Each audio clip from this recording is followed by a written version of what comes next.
কৰ্মচাৰী আৰু পেঞ্চনাৰসকলৰ কাৰণে এটা গুৰুত্বপূৰ্ণ আপডেট আছে আৰু এই আপডেটটো হৈছে তেওঁলোকৰ বকেয়াক লৈ পেলাই তেওঁলোকৰ এৰিয়াৰক লৈ পেলাই আৰু তেওঁলোকৰ যিটো ডিয়াৰনেছ এলাউন্স থাকে বা ডিয়াৰনেছ ৰিলিফ থাকে সেইটোক লৈ পেলাই তো ইয়াতে লিখিছে এটা ৰিপৰ্টত এই ৰিপৰ্টত এনেকৈ লিখিছে যে এপ্ৰিল মাহৰ দ্বিতীয় সপ্তাহত অনুষ্ঠিত হ'বলগীয়া কেন্দ্ৰীয় কেবিনেট বৈঠকত ডিএ বৃদ্ধিৰ প্ৰস্তাৱত সেউজ সংকেত পোৱাৰ সম্ভাৱনা আছে।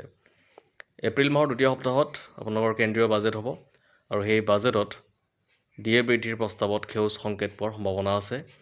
চৰকাৰী কৰ্মচাৰীসকলৰ বাবে আটাইতকৈ স্বস্তিৰ কথাটো হ'ল এই বৃদ্ধি 2026 চনৰ 1 জানুৱাৰীৰ পৰা কাৰ্যকৰী হ'ব, অৰ্থাৎ কৰ্মচাৰীসকলে একেলগে বকেয়া এৰিয়াৰো পাব। বৰ্তমান কেন্দ্ৰীয় চৰকাৰৰ কৰ্মচাৰীয়ে 58% হাৰত ডিএ লাভ কৰি আছে, যিটো এই সংশোধনৰ পিছত 60%লৈ বৃদ্ধি পাব।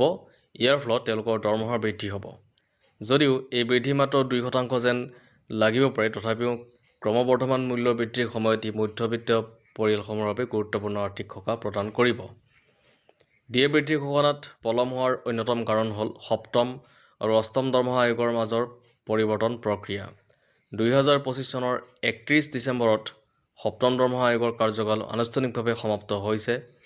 2026 চনৰ 1 জানুৱাৰীৰ পৰা কেন্দ্ৰীয় চৰকাৰৰ কৰ্মচাৰীৰ দৰমহাৰ গাঁথনি অষ্টম দৰমহা আয়োগৰ আওতালৈ আহিছে, যাৰ বাবে নতুন নিয়মৰ ওপৰত আলোচনা চলি আছিল। 2025 চনৰ নৱেম্বৰ মাহত অষ্টম দৰমহা আয়োগ গঠন কৰা হৈছিল যদিও চৰকাৰে আয়োগক চূড়ান্ত পৰামৰ্শ দাখিল কৰিবলৈ 18 মাহৰ সময় দিছিল। এই পৰিৱৰ্তনকালীন সময়ত চৰকাৰৰ সন্মুখত ডাঙৰ প্ৰশ্ন আছিল, ডিএ পুৰণি পদ্ধতিৰে দিয়া হ'ব নে নতুন কোনো ফৰ্মুলা প্ৰয়োগ কৰা হ'ব। এতিয়াৰ বাবে সিদ্ধান্ত লোৱা হৈছে যে নতুন আয়োগৰ প্ৰতিবেদন অহালৈকে বৰ্তমানৰ ব্যৱস্থাৰে ডিএ দিয়া হ'ব। সপ্তম দৰমহা আয়োগৰ অন্ত পৰাৰ পিছত আৰু অষ্টম দৰমহা আয়োগৰ যুগ আৰম্ভ হোৱাৰ পিছত এইটোৱেই হ'ব প্ৰথম ডিএ বৃদ্ধি। এই সিদ্ধান্তৰ প্ৰত্যক্ষ প্ৰভাৱ পৰিব 1 কোটিৰো অধিক কেন্দ্ৰীয় কৰ্মচাৰী আৰু পেঞ্চনাৰৰ অধিক আৰ্থিক অৱস্থাত। দৰমহা আয়োগৰ পৰিৱৰ্তনৰ সময়ত এনেধৰণৰ সৰু সৰু পৰিৱৰ্তনে ভৱিষ্যতে বেছিক দৰমহা আৰু অন্যান্য ভাত্তা নিৰ্ধাৰণত গুৰুত্বপূৰ্ণ ভূমিকা পালন কৰিব। সাধাৰণতে নতুন পে' কমিশ্যন সম্পূৰ্ণৰূপে কাৰ্যকৰী হ'লে সিমান দিনলৈকে জমা হোৱা ডিএ মূল দৰমহাৰ লগত যোগ কৰা হয়। তাৰ পিছত ডিএ পুনৰ শূন্যৰ পৰা হিচাপ কৰিবলৈ আৰম্ভ কৰা হয়, যাৰ ফলত দৰমহা বিপুল পৰিমাণে বৃদ্ধি পায়। সেই হিচাপে বৰ্তমানৰ 2% বৃদ্ধিয়ে ভৱিষ্যতে দৰমহা সংশোধনৰ বাবে এক গুৰুত্বপূৰ্ণ ভিত্তি গঠন কৰিব।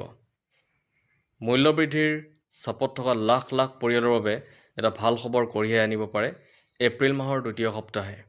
কেৱল কৰ্মচাৰীয়ে নহয়, দৈনন্দিন খৰচ আৰু ঔষধৰ বাবে এই অতিৰিক্ত ধনৰ প্ৰতি অতি প্ৰয়োজন হোৱা পেঞ্চনাৰসকলেও কেন্দ্ৰীয় চৰকাৰৰ এই সিদ্ধান্তৰ বাবে অপেক্ষা কৰি আছে।